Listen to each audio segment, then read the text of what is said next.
हक बराबरी का। जैसे ही घर के दोनों बेटे रोहन और रोहित घर में आए तो उनका मन खुश हो गया। घर में पकवानों की खुशबू हर तरफ फैली हुई थी, खासकर मालपुओं की, जो बता रही थी कि आज अम्मा बहुत खुश है, क्योंकि अम्मा जब भी बहुत खुश होती हैं तब अपने हाथों से मालपुए बनाकर जरूर खिलाती हैं। तभी रोहन की बेटी अनु दौड़ती हुई आई। रोहन ने उसे गोद में उठा लिया। अपने 3 वर्षीय बेटी को लाड़ लड़ाकर रोहन ने उसे पूछा, अम्मा कहाँ है? 3 वर्षीय बच्ची ने रसोई घर की तरफ इशारा किया तो दोनों भाई रसोई की तरफ चल दिए। देखा तो अम्मा चूल्हे पर मालपुए तल रही थी। वहीं बड़ी बहू सरिता अम्मा की मदद कर रही थी। अम्मा को देखते ही रोहन बोला, अरे ये क्या अम्मा, आज तुम खाना बना रही हो?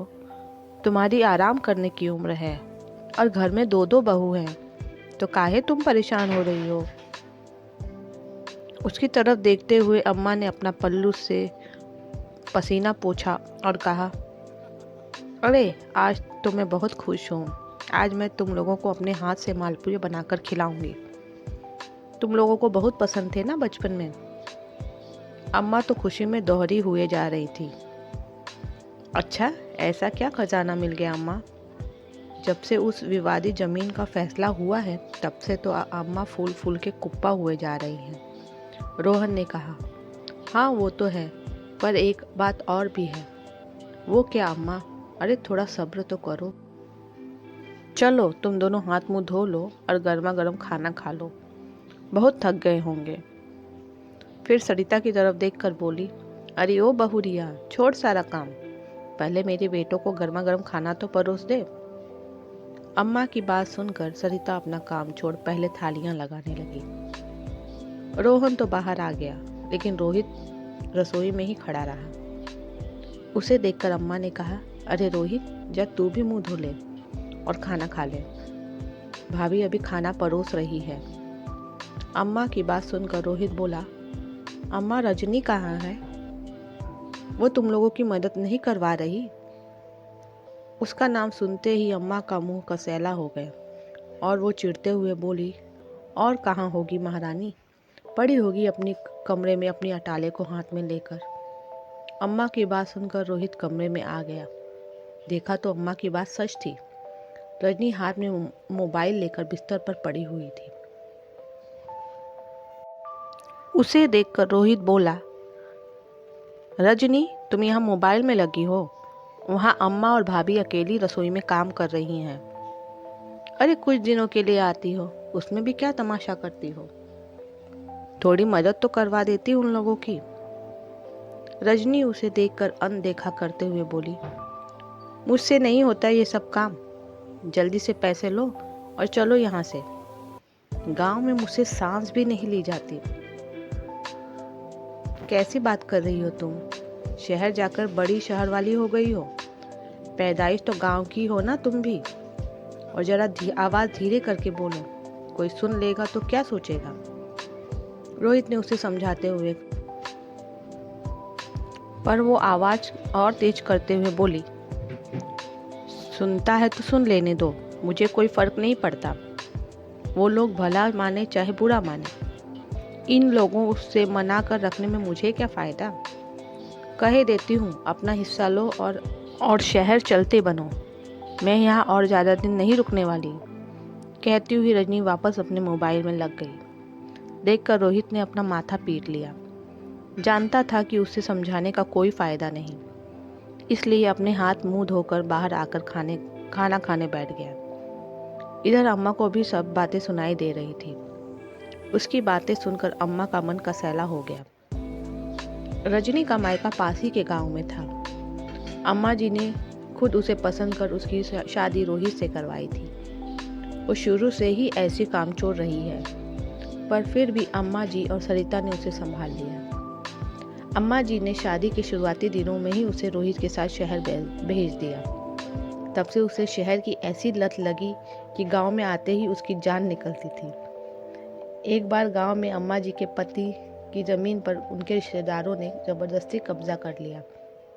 उसके लिए उन्होंने काफ़ी पुलिस वालों के चक्कर लगाए, लेकिन काम बन न सका। आखिर रिश्तेदार काफ़ी दबंग थे। अब उनसे ज़मीन निकलवानी थी तो कई सरकारी लोगों ने घूस मांगी और घूस में 15 लाख रुपए मांगे। पर वो पूरी जिम्मेदारी उठा रहे थे कि वो ज़मीन उन लोगों के नाम वापस करवा देंगे। अगर 15 लाख रुपए देकर 70 लाख रुपए की ज़मीन बचती है तो क्या हर्ज है। इसलिए अम्मा जी और दोनों बेटे लग गए पैसों के बंदोबस्त करने में। काफ़ी कोशिश के बावजूद भी सिर्फ 5 लाख रुपए का बंदोबस्त हो पाया। बाकी के पैसों का बंदोबस्त ना हो सका। ऐसे में रोहित ने ही ये आइडिया सुझाया कि क्यों ना दोनों बहुओं के गहने गिरवी रखवाकर पैसों का बंदोबस्त कर दिया जाए। जब घर पर इस बारे में बात की तो सरिता तो पैसे देने को तैयार हो गई, लेकिन रजनी ना नुकुर करने लगी। जब अम्मा ने उसे डांट कर कहा तब अम्मा को जवाब देती हुई बोली, अम्मा जी काहे के गहने मांग रही हैं आप? भला मैंने ठेका ले रखा है आपकी ज़मीन जायदाद को बचाने का? उसकी बात सुनकर सब लोग हैरान हो गए। तब अम्मा ने कहा, देख छोटी बहुरिया, हम तेरे माता पिता के दिए हुए गहने नहीं मांग रहे हैं, पर हमने जो गहने चढ़ाए थे वही दे दे। जब ज़मीन हाथ में आ जाएगी तो उसे बेचकर तेरे गहने वापस बनवा देंगे। उनकी बात सुनकर रजनी तुनकते हुए बोली, काहे के गहने अम्मा? ससुराल की तरफ से चढ़ा हुए गहने मेरा स्त्री धन है, उस पर सिर्फ मेरा हक है, वो मैं आपको क्यों दूं? मुझसे बेवजह की कोई उम्मीद मत करना। कहती हुई रजनी अपने कमरे में गई और अपना सामान समेट कर मायके रवाना हो गई। उसके इस कदम से हर कोई हक्का बक्का रह गया। आखिर सरिता ने ही अपने सारे गहने बेचकर पैसों का बंदोबस्त किया, लेकिन फिर भी 3 लाख रुपए कम पड़ गए। तो अनु के नाम से उसके नाना जी ने उसके जन्म पर एफडी करवाई थी। उसे तोड़वा कर बाकी के बचे हुए पैसों का बंदोबस्त किया। बस तब से अम्मा जी को रजनी फूटी आंख नहीं सुहाती। खैर, इधर सरिता दोनों भाइयों को गर्मा गर्म खाना परोसने लगी। तभी अम्मा बोली, क्यों रे रोहित, वो महारानी नहीं आई? उसका खाना क्या उसके कमरे में चलकर जाएगा? खाना खाते खाते रोहित के हाथ वहीं रुक गए और वो बोला, अम्मा आप उसकी आदत जानती हो, फिर भी क्यों उम्मीद करती हो? आप लोग खाना खा लो, मैं खुद उसका खाना कमरे में ले जाऊंगा। हाँ भाई, जोरू की सेवा तो करनी ही है चाहिए, चाहे जोरू तुम्हें पूछे भी ना, अम्मा मुंह बिगाड़ते हुए बोली। अम्मा की बात सुनकर रोहन बोला, अम्मा उसे खाना खाने दो ना, उसे काहे परेशान किए जा रही हो? आखिर रोहन की बात सुनकर अम्मा चुप हो गई। खैर, सब लोगों ने खाना खा लिया। उसके बाद सब लोग साथ बैठे, लेकिन अभी भी रजनी कमरे से निकलकर बाहर नहीं आई। तभी रोहन बोला, देख रोहित, तुझे अर्जेंट में फ़ोन करके शहर से इसलिए बुलाया गया है कि अपनी विवादित ज़मीन बिक गई है।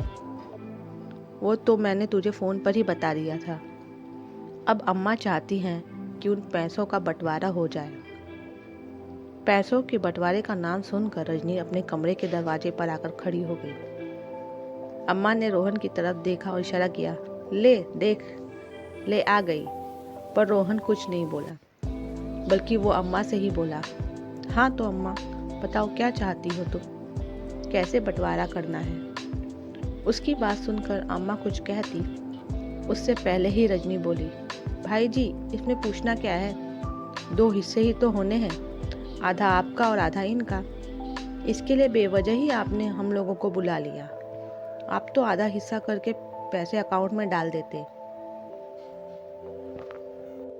उसकी बात सुनकर अम्मा बोली, क्यों भाई, आधा आधा हिस्सा क्यों? मेरे हिस्से का क्या? उसे तो पचा जाना चाहते हो? ये बुढ़िया किसके हिस्से में है वो भी बता दे। अम्मा की बात सुनकर रजनी बोली, अरे अम्मा, अब तो तुम्हारी उम्र हो गई है, हिस्से का क्या करोगी? 2 वक्त की रोटी ही तो खानी है, 2 बेटे हैं, जहाँ मर्जी हो वहाँ खा लेना। चुप कर, बड़ी आई सलाह देने वाली। कौन सा बेटा रोटी खिलाएगा वो तो मैं अच्छे से जानती हूँ। अरे जिसका पति ही उसको कमरे में ले जाकर रोटी खिला रहा हो, वो अपनी सास को क्या रोटी खिलाएगी? और हिस्से तो 3 ही होंगे, मुझे मेरा हिस्सा अलग ही चाहिए।